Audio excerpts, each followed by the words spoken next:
Los mercatorpesinos. ¿Habéis salido con espadas y palos como a la caza de un bandido?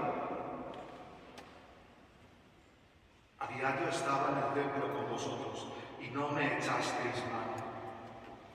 Pero esta es vuestra hora, la del poder de las tinieblas.